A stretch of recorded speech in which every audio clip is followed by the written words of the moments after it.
La semana pasada ocurrió algo muy importante en la historia reciente del Perú, a un tema que no tocamos la semana pasada, teníamos programado otro tema, pero el día de hoy pensamos tocarlo, y está vinculado al fallecimiento de Abimael Guzmán Reynoso, una persona que, a pesar que ya ha fallecido, ha despertado una serie de viejos y no tan viejos odios y enconos en la sociedad peruana, especialmente uno muy vinculado al hecho de que, bueno, como Abimael Guzmán era comunista, entre comillas, por lo tanto todos los comunistas somos terroristas, en fin, ¿no? Una serie de cosas básicas, de simplezas que necesitan ser esclarecidas con mucha delicadeza, con mucha cirugía, mucho, sobre todo porque, hablando justamente al nombre de la organización política que dirige esta serie de transmisiones, se combatió con mucha fuerza ese fenómeno. Pero bueno, más allá de todo eso, vamos a dar pase a nuestro invitado de hoy, quien es Arturo Ayala. Él es subsecretario general del Partido Comunista del Perú, Patria Roja, quien justamente va a abordar el tema, Abimael Guzmán, comunismo o terrorismo precisamente, ¿no? Para deslindar, para zanjar, para esclarecer realmente hasta dónde era tan comunista ese señor Abimael Guzmán, eh, o en todo caso, en qué momento él decide o se apartó de todo esto, ¿no? Y contribuyó a crear la fama con hechos, con actos que hoy día todos los conocemos.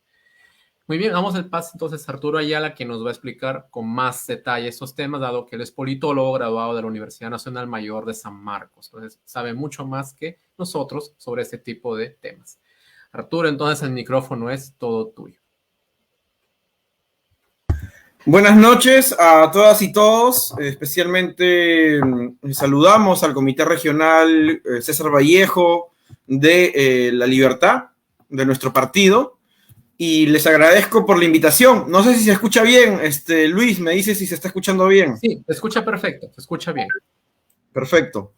En primer lugar, lo que hay que señalar es que estamos frente a una coyuntura bastante compleja, y que este tema en particular es un tema que debemos tocarlo a la luz, en nuestro caso, de las posiciones marxistas, para evitar también caer en el discurso de la derecha, que ha entrado en una profunda campaña anticomunista, ¿no? Hemos visto cómo las últimas semanas, y en general toda la segunda vuelta, desde la segunda vuelta se viene atacando con furia al comunismo. Y ahora se ha pretendido, como desde el fujimorismo, vincular a Sendero Luminoso y la presencia de Abimael Guzmán, que acaba de fallecer, con la izquierda peruana, ¿no?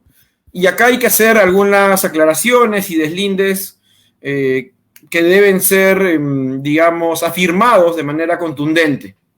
En primer lugar, cuando hablamos de Sendero Luminoso, antes de que mencionemos una organización política, un partido comunista, es más cercano a hablar de una secta religiosa o de una mafia, un grupo dogmático en torno a una persona que decidía en lugar del colectivo y cuya voluntad se convertía en no solamente acción, sino en teoría, ¿no? Abimael Guzmán, en su desviación ideológica, genera o crea ficticiamente una corriente ideológica que es el pensamiento Gonzalo, con lo cual pretende superar el marxismo-leninismo e incluso el pensamiento de Mao, y crea este pensamiento Gonzalo para poner en rango de dogma su voluntad individual. Este pensamiento Gonzalo desarrolla también que toda revolución tiene una jefatura, y efectivamente, según ellos, la jefatura desarrolla un pensamiento guía de la revolución. Entonces no solamente su pensamiento era dogma, sino él era el jefe de la revolución, por ende intocable, y por ende sus decisiones y su rol no podía ser puesto en duda, ¿no? Entonces su dogmatismo llega a tal grado que reemplazan el marxismo-leninismo, distorsionan el pensamiento de Mao y hacen una licuadora ahí, hacen una mezcla ideológica y generan esto que es el pensamiento Gonzalo y la jefatura, ¿no? Ese es el marco que afirma esta postura dogmática, caudillista, mesiánica, ¿no? Es una visión, la de Sendero Luminoso, contraria al análisis marxista y dialéctico de la sociedad. Ellos tratan de extrapolar la experiencia china de manera totalmente burda y hablan de un país con señores feudales y actúan en consecuencia de manera totalmente errada para el rumbo de la revolución en el Perú. Van a buscar señores feudales en un país como el nuestro que ya había pasado por reforma agraria. Van a tener una lectura de feudalidad del país que ya había sido superada, ¿no?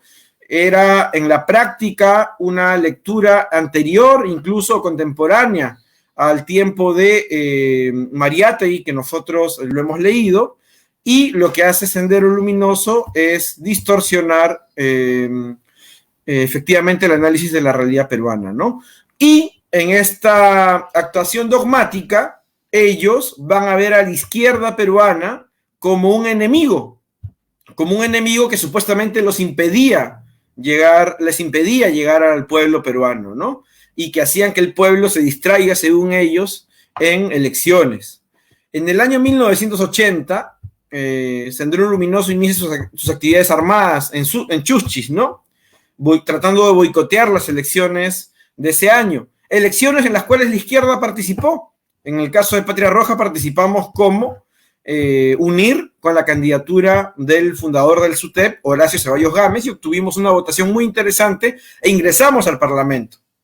También postuló Hugo Blanco, por ejemplo, o una alianza que incluía a los generales de izquierda de Velasco con el Partido Comunista Peruano, ¿no? Entonces, mientras la izquierda postulaba elecciones, Sendero Luminoso trató de boicotear las elecciones donde la izquierda peruana postulaba. Eso es algo que también es importante señalar, porque nosotros y la izquierda en general nunca acompañó a Sendero Luminoso en sus actividades armadas, ¿no? Que es algo que de manera burda la derecha y sus medios de comunicación han ido difundiendo, ¿no? Luego hay que decir de que Sendero Luminoso y Abimael Guzmán tenían un encono particular contra nosotros, contra Patria Roja. Recordaremos que ellos estrenan en Lima colgando perros en postes con carteles que decían Deng Xiaoping, hijo de P, o etcétera, revisionista, y era un claro mensaje contra nosotros, ¿no? En el movimiento juvenil de la época, en el tema universitario, se les decía perros a los militantes de Patria Roja, ¿no? Y Abimael era un especial opositor a nuestra relación con la China popular, con Deng Xiaoping, por ejemplo. Y entonces ellos lo que tenían era una aversión hacia nosotros y que lo plasma el propio Abimael en su entrevista para el diario de Marca en 1988, donde nos llama que somos una agencia del revisionismo deng xiaopingista, ¿no? De revisionismo chino. Nada nos ha unido a Sendero Luminoso, todo lo contrario. En Sendero Luminoso hemos tenido un enemigo furibundo contra Patria Roja, hemos tenido a una fuerza dogmática con una lectura totalmente errada del país, hemos tenido una fuerza que ha distorsionado el marxismo y que no representa al marxismo-leninismo ni al pensamiento de Mao Zedong, y eso lo estamos explicando. En el pensamiento marxista no hay una jefatura sobre la cual no se tenga duda en el proceso de la Revolución Peruana. Las decisiones en un partido comunista las toma un colectivo, no una sola persona. Y Abimael tenía esta actitud con su entorno, ¿no?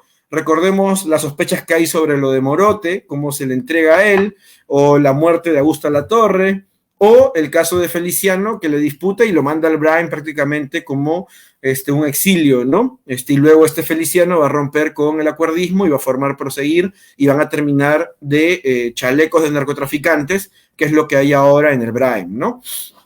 Entonces, partimos de esto, ¿no? Organizativamente, leninistamente, no eran una organización adecuada en el sentido de centralismo democrático, no tenían un análisis marxista de la realidad peruana. El pensamiento de Gonzalo es una corriente antimarxista, antidialéctica, contraria al pensamiento de Mao Zedong también, y menos tenía relación con el pensamiento de Mariátegui, y eran una fuerza especialmente contraria a la izquierda peruana y especialmente contraria a Patria Roja. Patria Roja juega un papel fundamental para enfrentar a Sendero Luminoso. Esto lo hemos visto en el SUTEP, donde Patria Roja ha sido una fuerza institucional que ha buscado la unidad del magisterio peruano y su representación legítima y combativa frente a los intentos de Sendero Luminoso de paralelizar y de tomar el SUTEP, que esos intentos vienen desde los años 80. En el movimiento estudiantil hemos visto cómo hemos enfrentado en reiteradas ocasiones a Sendero Luminoso. Sendero Luminoso nunca ganó, por ejemplo, la Federación Universitaria de San Marcos. Siempre la izquierda, especialmente nuestro partido, jugó un rol fundamental en la lucha contra el senderismo. En el caso del campo, con las rondas campesinas y nuestra presencia en las rondas campesinas, también se hizo un pare a Sendero Luminoso. Por eso Sendero Luminoso asesinó a muchos militantes nuestros, como el Edgar Muñoz Alvarado en Huánuco, como el alcalde de Azángaro, Marcelino Pachari, dirigente del SUTEP, además dirigente de Patria Roja, asesinado. Sendero también asesinó, por ejemplo, a Fermín Asparren, alcalde de Huamanga, y a una serie de personalidades, alcaldes, regidores y dirigentes de la izquierda peruana. Entre ellos es muy conocido el caso de María Elena Moyano, que fue dinamitada frente a sus hijos. Ella militaba en el PUM, ¿no? En el caso nuestro, en el caso de Cusco, vimos cómo un dirigente universitario, Guyan Hilares, fue asesinado, ¿no? O cómo Sendero Luminoso celebró la muerte, el asesinato de Pedro Wilca.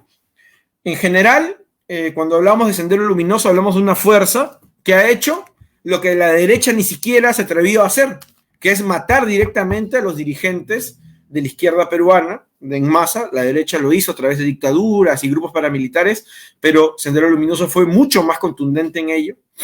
Y la segunda herramienta que le dio a la derecha es este gancho que permite confundir a la izquierda con Sendero Luminoso, insultando nuestros símbolos, distorsionando nuestros símbolos, nuestro color, nuestra filiación comunista, haciéndola sinónimo, jugando en pared el senderismo con la derecha, de muerte o de ataques contra el pueblo peruano, ¿no?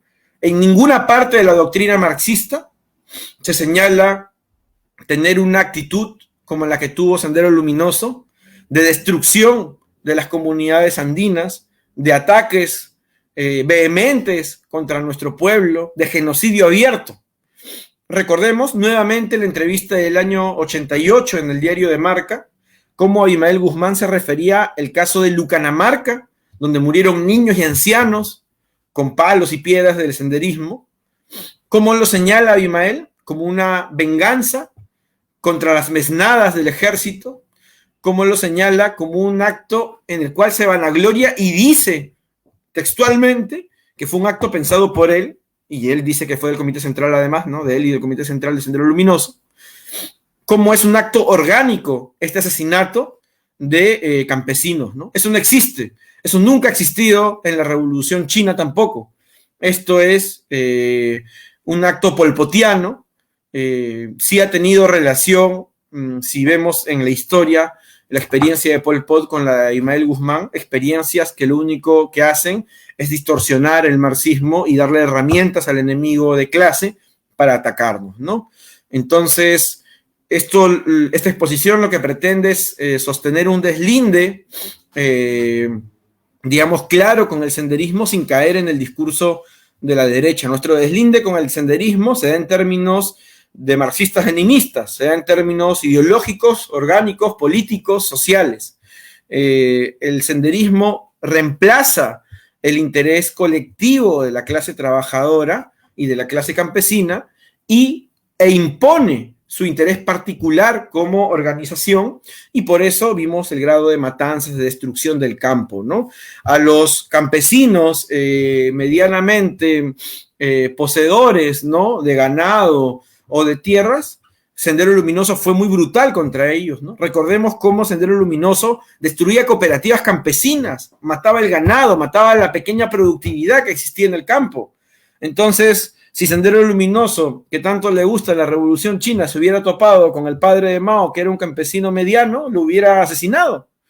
Digamos, así de dogmática fue la lectura de Sendero Luminoso sobre la realidad peruana, ¿no?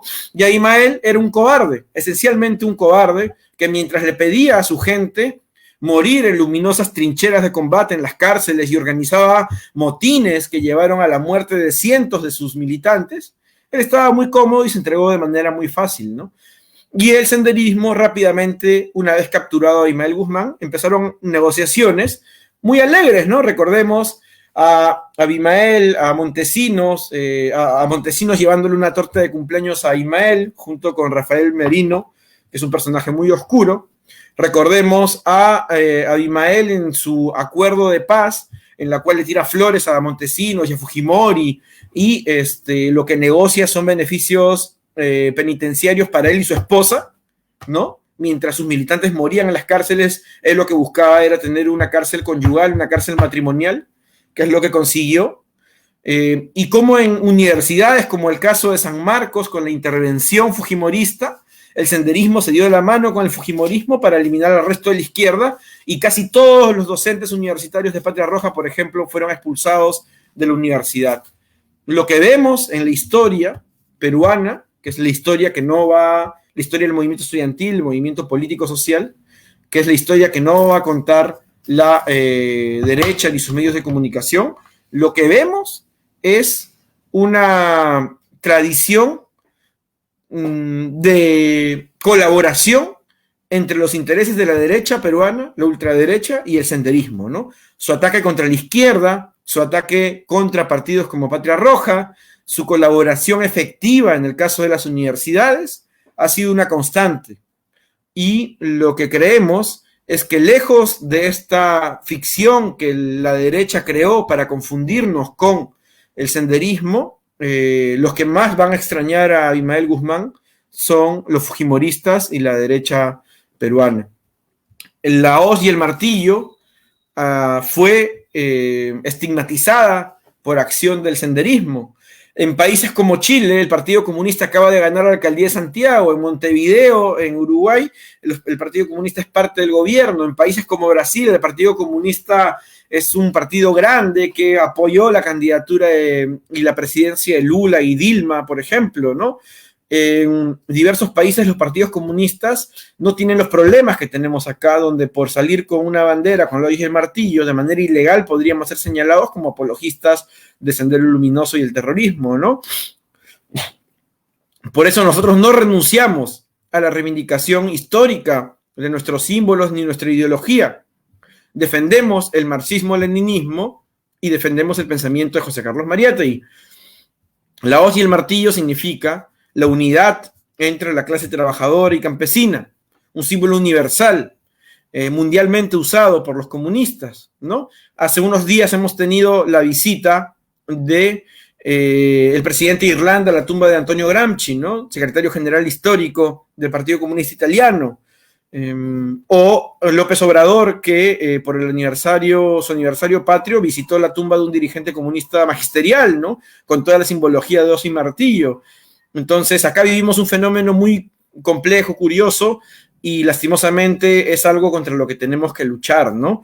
El rojo de los comunistas nos recuerda la igualdad, que a pesar de los discursos del feudalismo, en donde se creía que la aristocracia tenía sangre azul, el color rojo de la sangre nos recuerda que somos una como humanidad, ¿no? Y ese símbolo de lucha, de combate y libertad de la Revolución Francesa fue recogido también por los comunistas, ¿no?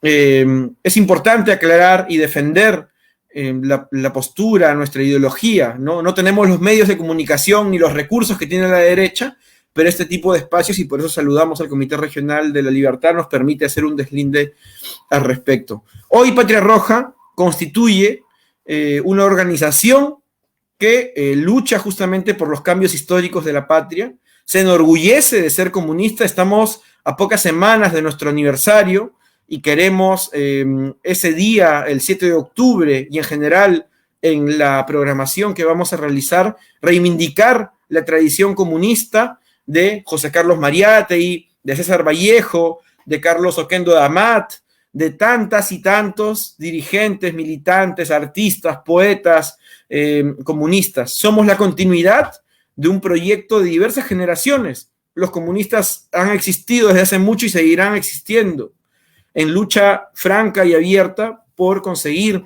los objetivos de la humanidad, los objetivos de la revolución. Los comunistas han enfrentado dictaduras como la de Odría, con la cual luego el APRA traiciona y se alía, como la de Morales Bermúdez o la del Fujimorismo. No hay fuerza más democrática en el Perú que la de los comunistas, que ha luchado contra todas las dictaduras y que nunca pasaron, por ejemplo, por la salita del zinc, a diferencia de las fuerzas de la derecha, ¿no? Siempre que ha habido la necesidad de movilizarnos y luchar por avances democráticos, los comunistas han estado presentes, incluso votando por opciones no comunistas o no de izquierda en segundas vueltas, por ejemplo, porque, pese a las diferencias que hemos tenido con Castillo, hemos votado por Castillo, porque antes que los intereses particulares de nuestro partido están los intereses del pueblo peruano y la clase trabajadora, y está el horizonte de avanzar hacia cambios democráticos y revolucionarios. Un partido comunista es un instrumento de las clases explotadas para conseguir su liberación. Un partido comunista no es un club, no es un grupo dogmático en el cual un solo líder tiene la voz y voluntad final. Un partido comunista es una colectividad en donde desde el primer militante hasta el máximo dirigente, todos tienen la posibilidad de opinar, de debatir y reflexionar sobre la política a seguir, y que una vez en colectivo tomado una decisión, salimos unidos a implementar esta decisión. Un partido comunista usa el marxismo como herramienta teórica para analizar la sociedad, y esto quiere decir que entendemos una sociedad en movimiento, la dialéctica, y que esta sociedad en movimiento constante, donde, como pasó durante la época feudal, los grandes castillos que parecían indestructibles y estas monarquías que parecían eternas, fueron reemplazadas a través de revoluciones y cambios. Es una sociedad que cambia constantemente, la dialéctica materialista, porque estos cambios no llegan porque una deidad quiso que esto cambie, sino porque la sociedad y la humanidad en su interrelación generan estos cambios, ¿no? Y por eso la sociedad de hoy no necesariamente será la sociedad de mañana. Y para organizar esos cambios existen los partidos, en este caso el Partido Comunista. Somos marxistas porque analizamos la economía de manera en la cual creemos que el trabajador sigue siendo arrebatado de lo que produce, y porque entendemos que el poder debe recaer en aquellos que construyen el mundo. Todo lo que está a nuestro alrededor, el medio por el cual nos estamos comunicando, es fruto del trabajo justamente de la fuerza obrera, de los trabajadores, del proletariado. Trabajadores que a veces son incapaces de acceder a lo que ellos mismos producen. Menos aún de acceder al poder de la sociedad que ellos mismos construyen. Y entonces el marxismo se convierte en una herramienta de liberación, ya no solamente de las clases explotadas, sino también de los pueblos oprimidos. A través de la historia, los diversos pueblos se han encontrado con el marxismo como una herramienta que los ha ayudado a su liberación. Y hemos visto una serie de luchas anticoloniales y antiimperialistas. Y somos marxistas y especialmente leninistas porque entendemos que es un mundo en el cual las corporaciones y los capitales han excedido los límites de sus países y se han ido en búsqueda de otros mercados a través de la guerra, la injerencia, la imposición cultural, entre otros aspectos. Es decir, el fenómeno del imperialismo. Entonces somos marxistas no porque nuestro nombre sea Partido Comunista del Perú Patria Roja. No somos marxistas no porque nos guste usar una remera del Che o porque nos guste usar frases bonitas de algún revolucionario. Somos comunistas porque somos parte de un proyecto de transformación en la sociedad que nada tiene que ver con el terrorismo de Sendero Luminoso, y somos comunistas porque afirmamos la necesidad del socialismo no como un deseo, digamos, de buena voluntad, sino como una necesidad histórica, tangible, de una humanidad que no tiene rumbo si sigue con el capitalismo como sistema hegemónico. Un sistema que ha llegado a la destrucción de la naturaleza, a la destrucción de las comunidades, de las relaciones humanas, a la guerra como instrumento para imponer sus mercados hacia otros países, entre otros factores, ¿no? Hoy la pandemia ha vuelto a reafirmar la necesidad de las luchas colectivas por salud pública, por educación pública, y que al final la lógica de mercado no ayuda a salvar la vida de la gente. Lo estamos viendo, esto no es ficción, esto no es un relato de los comunistas, es la realidad que se impone y sobre la cual nosotros debemos actuar. Nunca somos más revolucionarios, diría Mariátegui, nunca estamos más ligados al marxismo que cuando asentamos nuestros pies sobre la tierra y desde aquí vemos la transformación de la humanidad y la organizamos, ¿no? Eso podría ir diciendo, camaradas, en esta exposición en la cual me he invitado y a disposición de las preguntas. Gracias. A ti, Arturo, gracias por la exposición clara y bastante didáctica de un tema tan complicado como este, ¿no? Que como ya dije yo, y tú también lo has mencionado, es un tema que ha removido heridas antiguas y no tan antiguas. Y quiero empezar, bueno, acá han hecho algunas preguntas y voy a tomar algunas y otras yo, ¿no? Bueno, y tú las vas a ir respondiendo después, ¿no? Tú hablas al inicio de que el movimiento de Sendero era un movimiento muy parecido o con bastantes similitudes a un movimiento religioso, un movimiento fanático, mesiánico. Hoy en día tenemos el auge de las iglesias evangélicas, por ejemplo, que no tienen un solo hilo conductor o tienen un solo líder, pero reúnen características bastante cercanas al mesianismo en muchos casos, muy apegadas al líder, a la jerarquía del pastor, ¿no? ¿Y tú crees que ese tipo de movimientos en algún momento pueda o tenga las características para evolucionar o involucionar un movimiento parecido al de Sendero Luminoso? Te lo digo porque en los últimos tiempos hemos visto la influencia grande que ha tenido este tipo de movimientos religiosos, mesiánicos, en temas tan sensibles como el tema de la pandemia o el tema de la vacunación, por ejemplo, ¿no? Que aparentemente son temas buenos, son temas científicos, y alguien diría que tienen que ver con lo que pasó con Sendero, pero en el fondo es la misma raíz, ¿no? Es lo que yo pienso, no sé, tú eres el politólogo y tú sabes eso mejor que yo, ¿no? A mi entender, yo veo una misma raíz de confianza ciega en determinados aspectos o determinadas interpretaciones, que a la larga puede llevar a otro tipo de acciones, ¿no? Como fue el caso de Abimael. Otra pregunta, bueno, eso es lo que te quería preguntar, ¿no? Otra pregunta que están haciendo era justamente el balance ideológico que deja Abimael Guzmán, que deja Sendero Luminoso.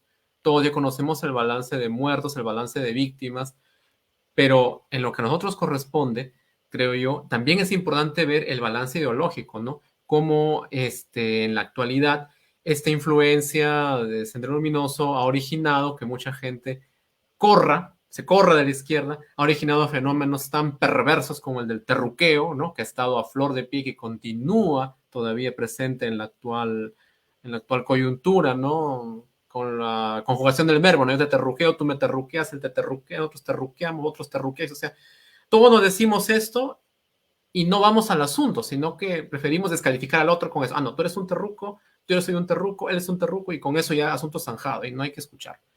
¿Cuál es el balance ideológico entonces de este fenómeno vinculado a Abimael Guzmán? La tercera pregunta tiene que ver la tercera pregunta tiene que ver con cuestiones de repente un poco más prácticas o más estratégicas, no lo sé. Es cierto que se ha apoyado, ¿no? Se ha apoyado a Pedro Castillo para que llegue al gobierno. Es cierto que estamos en una dialéctica de unidad, lucha, unidad, pero también es cierto que hay algunos indicios, algunas voces llevadas naturalmente por los periódicos de derecha, por la gente del Grupo del Comercio, ¿no? En fin. Pero voces de todas maneras que indican que existirían indicios de que algunos miembros estarían o tendrían algunos lazos, habrían tenido algunos lazos en todo caso en el pasado y en condicional con Sendero Luminoso. Dadas las actuales circunstancias, ¿tú crees desde el punto de vista politológico que este movimiento vuelva a prender, por así decirlo, vuelva a surgir, que las actuales circunstancias políticas le permitan resurgir.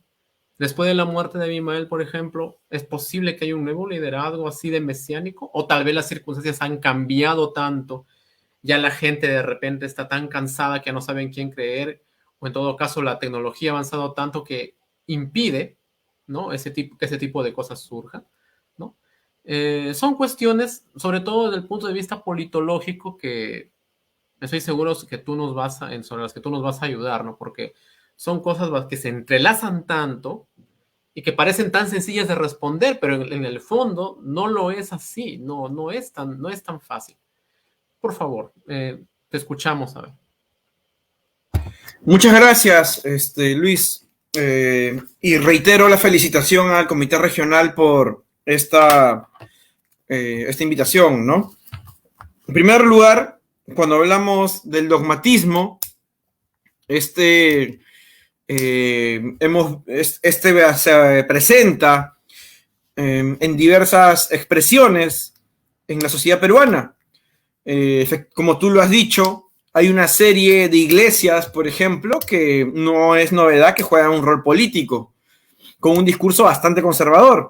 Hemos visto el caso de antes Restauración Nacional con el pastor Lai, hace poco una versión como la del FREPAP, o ahora, en los últimos años, esta expresión política que es una reacción al avance del movimiento por igualdad de género, el movimiento feminista, que es Con mis hijos no te metas, que tiene una expresión política además con el partido de López Aliaga, ¿no? Que no recuerdo cómo se llama, Renovación Popular, si no me equivoco. Entonces, lo que hemos visto es que hay una presencia dogmática, ¿no? Es un país donde parece que cala de alguna manera, que una característica es el caudillismo, la fragmentación, un poco del mesianismo. Galindo dirá que somos un país en búsqueda constante, ¿no? De aquel liderazgo que permita restaurar o reestructurarnos, ¿no? No hay que perder de vista que es un país donde la personalidad, la persona, la individualidad juega un rol fundamental para la política, ¿no? Eso en primer lugar, ¿no? Como una apunte de la cultura política peruana, si queremos de alguna manera. Y ahí el reto de los comunistas debe ser cómo, de manera inteligente, construimos liderazgos regionales, locales, nacionales, que empaten con esta voluntad de búsqueda popular, ciudadana, patriótica, y que no caigan en este viejo vicio de una serie de distorsiones como la corrupción, como también hemos visto casos en los cuales se desmarcan de los partidos políticos, ¿no? Entonces ahí hay un primer reto que debemos tener en claro. Un segundo apunte al respecto es de que hay una escalada dogmática de derecha muy peligrosa que hoy se transforma casi en grupos de choque y acción directa de la derecha, ¿no? En el caso de la resistencia, esta famosa pestilencia, le dicen, ¿no? Pero ya no solamente son esos 4 o 5 vehementes de derecha, fascistas, ¿no?, que están ahí, sino también hemos visto otros grupos que van surgiendo con la intención de chocar contra la izquierda. Entonces, eso también hay que tenerlo en claro, ¿no? Hay una escalada promovida por la derecha, auspiciada por la derecha, de sectores de ultra, para que se vayan organizando y para que constituyan un elemento de choque contra la izquierda peruana, ¿no? Y contra lo que ellos denominan los caviares, etcétera, ¿no? La derecha es muy burda en su análisis y engloba hasta posiciones liberales democráticas o liberales que no son de izquierda con la izquierda, ¿no? Pero hay que tener mucho ojo en estas expresiones y esta escalada de ultraderecha, en estos pequeños colectivos promovidos por sectores empresariales, etcétera, ¿no? Una cosa que también se preguntó sobre el terruqueo. El terruqueo es una herramienta política de la derecha para desprestigiar las luchas de la izquierda. Entonces, el día de mañana hay una protesta y dicen, no, ahí están los terroristas. Cualquier lucha del pueblo peruano es atacada de esa manera. es parte justamente de lo que hemos señalado como el senderismo le ha sido funcional a la derecha peruana, ¿no? En este caso, yo creo que la lucha contra el terruqueo está en cuanto avancemos contra este discurso, cómo avancemos como partido, ¿no? Cómo nuestro partido, nuestros liderazgos, nuestros representantes y voceros salen a la palestra, se muestran como comunistas y reafirman el deslinde con el terrorismo de Sendero Luminoso, pero además y principalmente nuestra propuesta para el país. Cómo nosotros demostramos en la práctica qué significa ser comunista. El terruqueo es una construcción política del relato de la derecha. La derecha se queja mucho del marxismo cultural, dicen, ¿no? Ay, los marxistas han entrado en el arte, la cultura, para imponer su mensaje. ¿Pero qué eran los diarios chicha, los talk shows, la farándula de los años 90?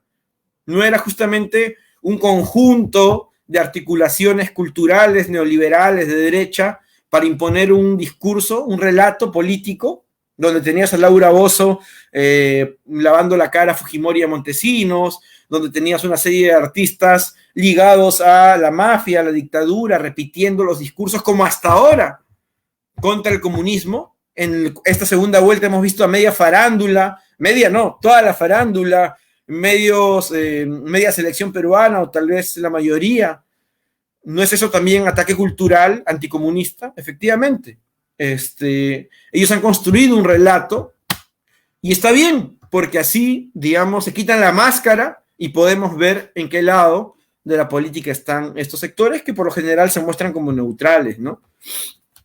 Entonces la lucha contra el terruqueo es una lucha política, ideológica, cultural, en donde debemos tener un protagonismo importante nosotros, ¿no? Una tercera cosa que se ha dicho es la relación con Castillo, ¿no? Castillo viene de un sector social contrario a nosotros, digamos, en su fragmento, representación más exacta, digamos. Nosotros tenemos distancias con él, pero hemos votado por él en segunda vuelta porque entendemos que hay una contradicción principal y hay una serie de contradicciones secundarias. Y la contradicción principal es con la derecha. Nuestro enemigo fundamental es la derecha. Y hemos votado y vamos a respaldar las cosas que apunten a las expectativas, a cumplir las expectativas del pueblo peruano, a una política internacional soberana, integradora, antiimperialista, siempre y cuando la siga. Y en el plano nacional, de la misma manera. Pero vamos a tomarle esa palabra de maestro y exigirle que cumpla lo prometido en campaña.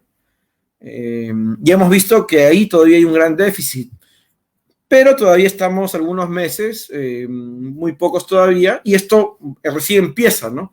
Hay que analizar cómo se mueven las fuerzas políticas en el país y nuestro apoyo no es ciego, ni es una alianza de gobierno, ni es un apoyo, digamos, no sé, de alguna manera orgánico, ¿no? En el sentido institucional. Es el apoyo a medidas positivas y es la crítica abierta a todo lo que sea incorrecto, ¿no?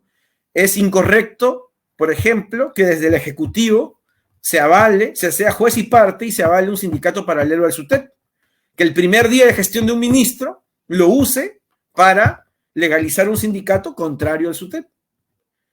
Eso es incorrecto a todas luces y nosotros combatimos contra ello. La presencia de Maraví nos parece sumamente funesta para los intereses institucionales y del movimiento gremial social y para la independencia de clase de los gremios, ¿no? No nos parece correcto que exista un ministro que busque cooptar el movimiento social político gremial, porque eso ya fracasó con Velasco, ¿no? El fracaso del gobierno revolucionario de las Fuerzas Armadas en el plano gremial fue justamente porque no se podía corporativizar la representación de los gremios, ¿no? Y por eso no les fue bien. Ojalá aprendan de la historia los compañeros que están en el gobierno ahora, ¿no? Pero a todas luces no va por ahí su actitud hasta ahora. Tenemos un deslinde claro en ese sentido. Y vamos a apoyar, como estamos viendo, algunas políticas internacionales interesantes lo de la relación con la República Árabe Saharaui Democrática, importante, consolidar CELAC, que nos parece también importante, entre otras. Nos parece también un poco raro que nos haya defendido a Héctor Béjar, que tenía una política internacional mucho más clara, y sí se defiende a personajes como Maraví, que son cosas que el gobierno tendrá que explicar políticamente, seguramente en un futuro cercano, ¿no? Cuando se pregunta sobre la posibilidad de resurgir de Sendero Luminoso, Sendero Luminoso es un partido dogmático, mesiánico, que con la muerte de su líder, el terrorista Ismael Guzmán, va a tener serias dificultades para su recomposición. Incluso su unificación posterior en el Movadef, me parece, se da en el marco de un reagrupamiento con el libro de Puño y Letra y su presentación y el movimiento que hubo en torno a ello, y luego la organización del Movadef y luego la organización del FUDEP, ¿no? Esto va a tener graves problemas con la muerte de Ismael y posiblemente hayan futuras fragmentaciones. Lo más probable es de que todavía ellos sigan vegetando en el movimiento social con sus aspiraciones particulares, sectarias, y lo que tenemos que hacer nosotros es dar lucha ideológica y política. Pero nuestro deslinde y lucha contra Sendero Luminoso no puede ser el terruqueo de la derecha. Tiene que darse, como hemos intentado ahora, en el plano del marxismo-leninismo, en el plano del pensamiento de José Carlos Mariátegui, y en la defensa de lo que significa la revolución peruana, el socialismo, el respeto al pueblo peruano, a su vida, a sus sueños e intereses, porque la derecha lo que hace es simplemente terruquear y mezclar a toda la izquierda en ese saco, ¿no? No podemos caer en ese juego, porque incluso sería contrario a nuestros intereses, porque la derecha lo que busca es tachar a toda persona de izquierda y progresista de terrorista, ¿no?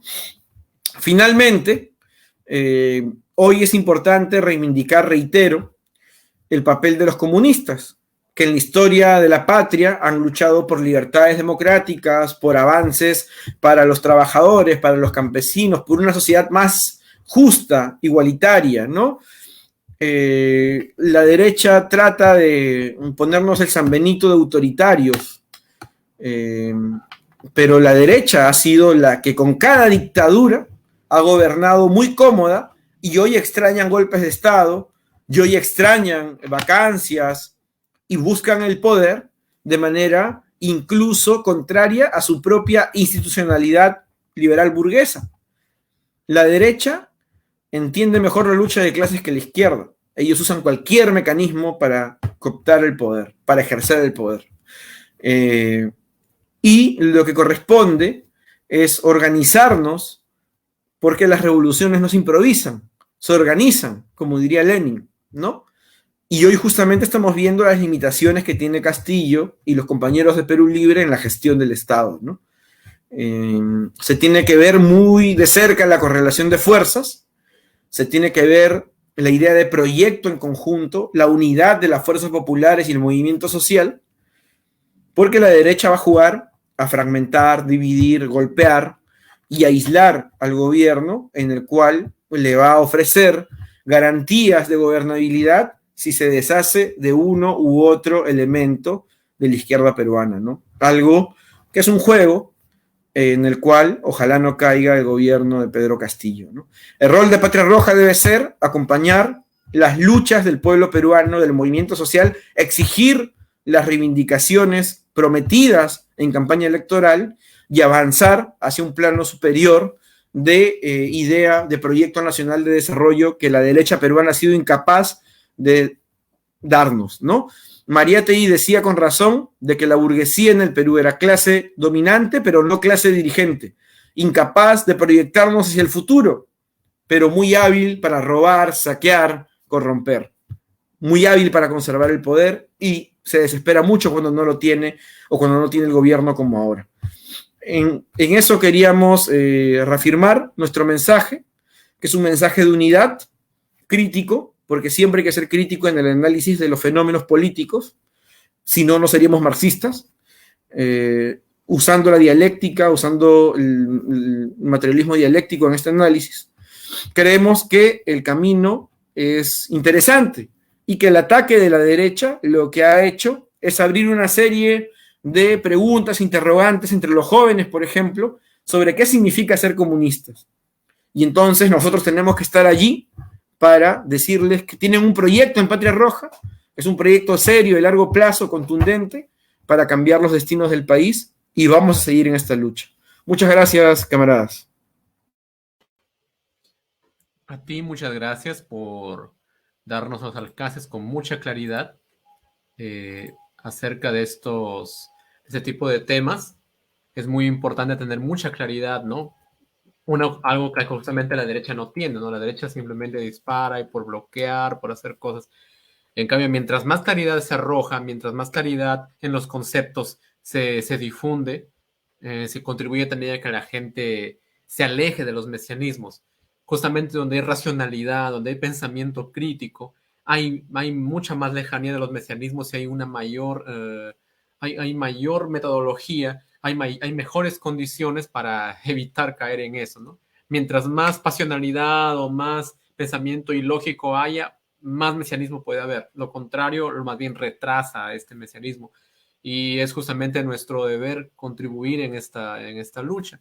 Algo que, como vuelvo a indicar, ¿no? Nosotros de repente ya hemos pasado mucho por la etapa de los años 80, pero lo estamos viviendo en esta época de pandemia donde mucho de pensamiento irracional, ilógico, mesianismos, curas milagrosas, charlatanes de todo tipo han surgido aquí y allá. Entonces es importante que nosotros contribuyamos a ese esclarecimiento.